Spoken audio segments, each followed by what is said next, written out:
এই প্রজন্মটা নাকি সবচেয়ে আধুনিক, সবচেয়ে কানেক্টেড, কিন্তু মনের গভীরে একা, ভাঙাচোরা।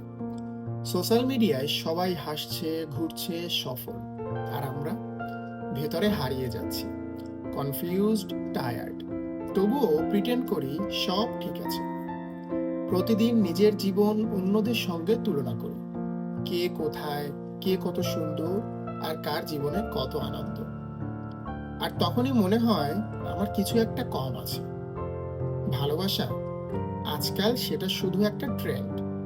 বিশ্বাসের জায়গায় সন্দেহ, ভরসার জায়গায় ধোঁকা। রাতের ঘুম হারাম, সকালের ঘুম ভাঙে না। আপনি কি ভালো আছেন কেউ জিজ্ঞাসা করে না। কিন্তু শুনুন, যদি আপনি এখনো এই কষ্টগুলো অনুভব করেন, তাহলে আপনি দুর্বল নন, আপনি গভীর, খুব গভীর। আর গভীর মানুষরাই একদিন বদলে দেয় পৃথিবী।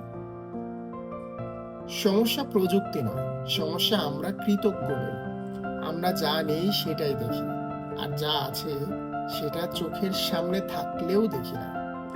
আজও যদি আপনার টেবিলে খানিকটা খাবার থাকে, কাছে কিছু প্রিয় মুখ থাকে, আর বাঁচার মতো একটুখানি স্বপ্ন থাকে, তাহলে আপনি পিছিয়ে নেই, আপনি আশীর্বাদ পুষ্ট। তুলনা ছেড়ে কৃতজ্ঞ হতে শিখুন। সুখ প্রায়ই চোখের সামনে থাকে, শুধু দরকার কৃতজ্ঞ চোখে তাকানো। আর যদি আজও নিজেকে নিয়ে লড়াই করেন, বিশ্বাস করুন আপনি হেরে যাননি, আপনি একজন যোদ্ধা। আর যোদ্ধারা একদিন ঠিক জিতে যায়।